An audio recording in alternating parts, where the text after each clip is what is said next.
Shalom, shalom. First and foremost, I want to give all praises, honor, and glory to Yahweh Bahashem, Yahweh Shai, Bahashem Rachakodash. Double honors to the elder apostles of Great Millstone and salutations to the elect. This is Brother Lawyer from Great Millstone, Miami. And the topic I want to go into in this lesson is how the dead will be raised up. And specifically, what I really want to go into is how, through faith, man, we believe that the Lord is going to give brothers spiritual powers in these last days. And we often talk about the the ability to fly, and control the elements and superhuman feats of physical strength or combat, um, healings and things of that nature, man. But one of the things that Yahweh Shai did with his spiritual power was literally raise the dead, bring the dead back to life. And of course we know in the scriptures, man, that when the Lord comes back, the dead will be raised up. Those that died in Yahweh Shai shall rise first. And even certain wicked individuals that died will be raised up for the final judgment as well. Okay, that's all in the scriptures. Okay, but I really want to focus on just pushing the vibration out of believing in the power of Yahweh Shai, and know that the Lord is going to pour out that spirit of power and of might in these last days upon certain brothers, certain believers, man. Okay, to literally raise the dead. You know, um, recently we've had a couple brothers in the body of Great Millstone who passed away.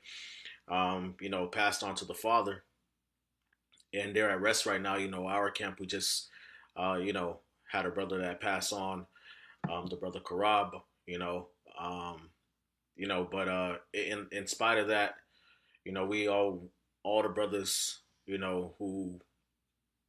um, who were at his funeral, we spoke about the resurrection.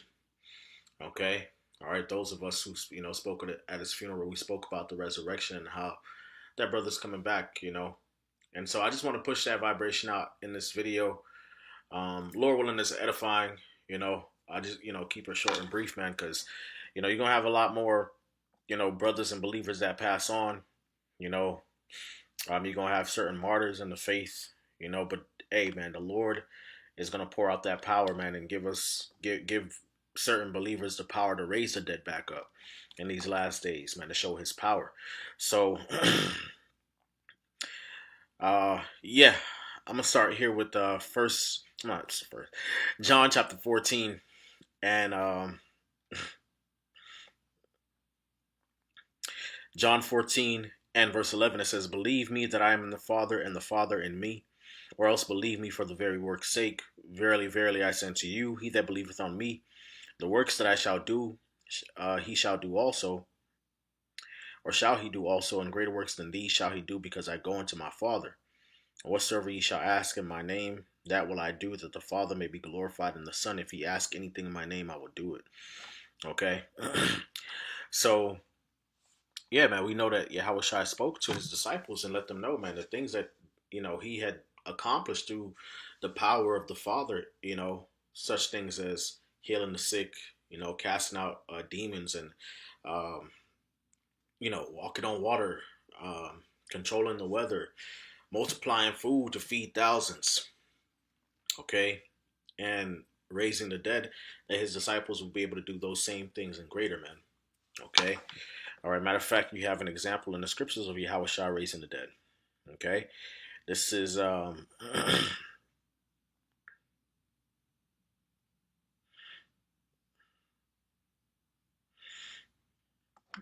this is Matthew chapter 5 verse 35. It says, "While he yet spake, there came from the ruler of the synagogue's house certain which said, Thy daughter is dead.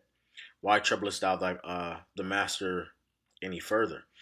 Okay, because the ruler of the synagogue came to Yahushua. His name was Jairus, and his daughter was sick.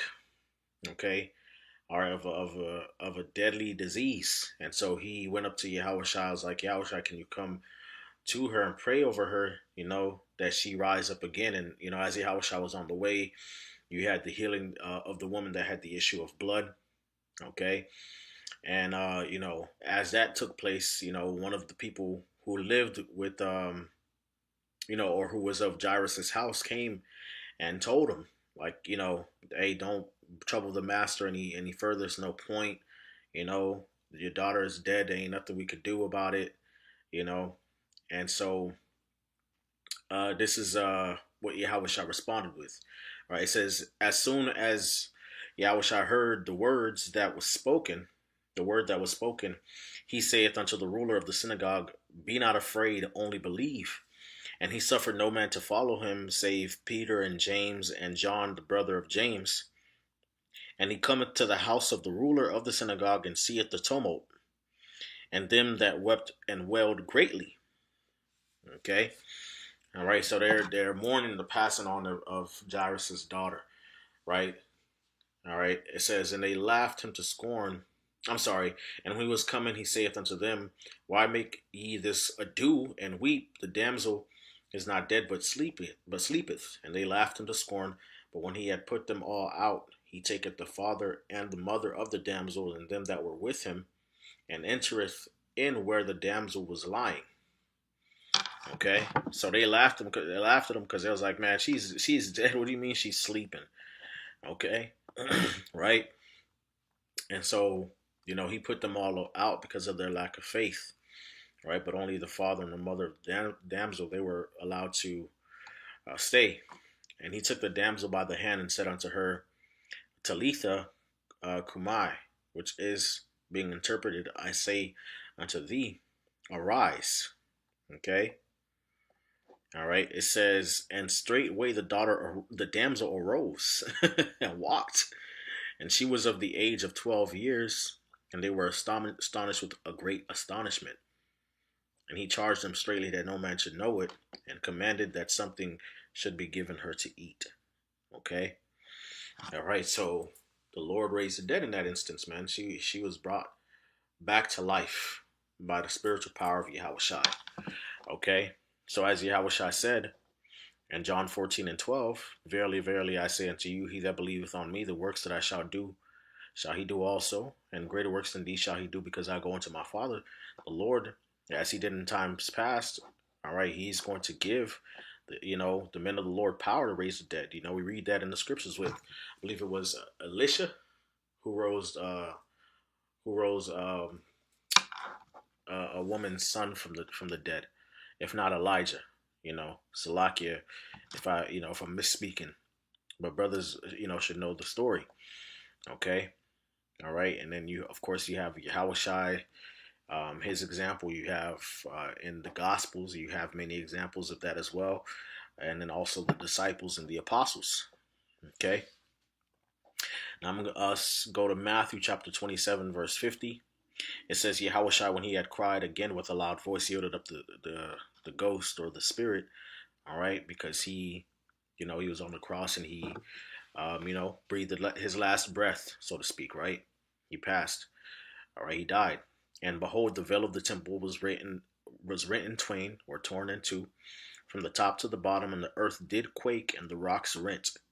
And the graves were opened, and many bodies of the saints which slept arose, which, of course, slept is a metaphor for, they were dead, right? But they arose from the dead and came out of the graves after his resurrection and went into the holy city and appeared unto many. You heard that? That's powerful, man. That's powerful, man. Yahushua, in that he died, he gave up the ghost and he performed the miracle of raising the dead. That's powerful, man. Call Allah man. Okay, so death has been conquered by the King of Kings and the Lord of Lords, Yahushua, man. He's overcome. That's why the scriptures say, "O death, where is thy sting? O grave, where is thy victory?" Okay, because Yahushua overcame death. For the sons of God, for the children of the Most High, man. So we just gotta believe, man. We're gonna see brothers, man, and different believers that passed on in these last days, man. You had the brother Barack Bar who passed away recently, and you had a few brothers. There was a brother in Texas that's passed on, and over the years there's been different brothers that have passed on to the Lord, but they gonna come back. All right, they coming back, man. They're gonna have big smiles on their face, man, when we see them. Okay, even before the missiles come, or right as the chariots start pulling up, and even well before that, the Lord's gonna give power, man, in these last days to raise the dead, man. So you're getting ready to see some stuff, man. We're getting ready to see some things. You know, hey, man, we head into time of Jacob's trouble, man. It's gonna be some troublous and trying times. You know, and of course, we feel the suspense in the air, but we can't let the pressure overtake us, man. The Lord's getting ready to do some things in the earth, man, and show Himself, man, show His might and His arm in the earth, man. All right, so keep the faith and only believe. All right, this is Acts chapter 20, verse 9. It says, "And there sat in a window a certain young man named Eutychus, being fallen into a deep sleep, and as Paul was long preaching, he sunk down with sleep and fell down from the third loft and was taken up dead. And Paul went down and fell on him, and embracing him said, Trouble not yourselves, for his life is in him. When he therefore was come up again and had broken bread and eaten and talked a long while, even till the breaking of day he departed. And they brought the young man alive and were not a little comforted." Okay, so Paul was preaching in one of the upper chambers of a house, and he had a young man listening, but he was sitting on the window and he fell down from the third floor, you know, boom, landed dead right on the spot, but Paul embraced him, prayed over him, and he came back to life, you know, and that's the one example in the scriptures, man. So we just know, man, that the Lord's gonna do these things, man, and through the power of faith as possible, man. You know, we gonna see the Lord do these same things on the last days, man. So as the Lord told Jairus and his household, you know, not to be afraid but only believe. Hey, we ought to keep the same faith, man. The Lord is going to do miraculous things like this in the latter days. Keep the faith. All right, this is Hebrews chapter 11 and verse 32. It says, "And what shall I more say? For the time would fail me to tell of Gideon and of Barak and of Samson and of Jephthah and of David also and of Samuel and of the prophets who through faith subdued kingdoms, wrought righteousness, obtained promises, stopped the mouth of the lions, or the mouths of the lions, quenched the violence of fire, escaped the edge of the sword, out of weakness were made strong, waxed valiant, in fight turned to flight the armies of the aliens. Women received their dead raised to life again, and others were tortured, not accepting deliverance, that they might obtain a better resurrection." So there you go, man. Hey, man, the Lord is going to do it again, man. As He did it in times past. Okay? As He did it in times past, the Lord is going to do it again, man. He's going to use the men of the Lord in these last days to do it. Okay? All right, let me see here. Yep. Yep. It was actually Elisha and Elijah. I was wondering. I thought it might have been both of them. But let's get an example, okay, of a woman whose child was raised to life again by a prophet. Okay. All right. This is 1 Kings 17 and 17. It says, "And it came to pass after 3 days, after these things, that the son of the woman, the mistress of the house, fell sick, and his sickness was so sore that there was no breath left in him. And she said unto Elijah, What have I to do with thee, O thou man of God? Art thou come to me to call my sin to remembrance and to slay my son?" All right, because people feared the prophets back then.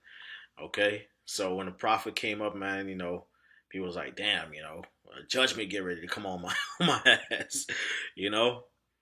All right, that's why that's why my child is sick and dying because I did something, and the prophet is here to rebuke me. Right? It says, "And he said unto her, Get me thy son, give me thy son. And he took him out of her bosom and carried him up into a loft where he abode and laid him upon his own bed. And he cried unto the Lord and said, O Lord my God, hast thou also brought evil upon the widow with whom I sojourn by slaying her son? And he stretched himself upon the child 3 times and cried unto the Lord and said, O Lord my God, I pray thee, let this child's soul come into him again. And the Lord heard the voice of Elijah." That's so beautiful. Oh my God. Call but Shemel Shai. And the Lord heard the voice of Elijah, and the soul of the child came into him again, and he revived. And Elijah took the child and brought him down out of the chamber into the house, and delivered him unto his mother. And Elijah said, See, thy son liveth. And the woman said to Elijah, Now by this I know that thou art a man of God, and that the word of the Lord in thy mouth is truth. Okay? You see that? So the Lord's gonna use his men in these last days to do similar things, man, to do things of this nature. Okay? All right. And it's gonna be all to the praises, honor, and glory of Yahweh Bashim Al Shai Bashim Rakakwadash. So, Lord willing, this video was edifying. I want to give all praises, honor, and glory to Yahweh, Bahasham Yahweh Shai, Bahasham Rakakwadash, double honors to the elder apostles of Great Millstone, and salutations to the elect. Kwame Yasharallah Shalom.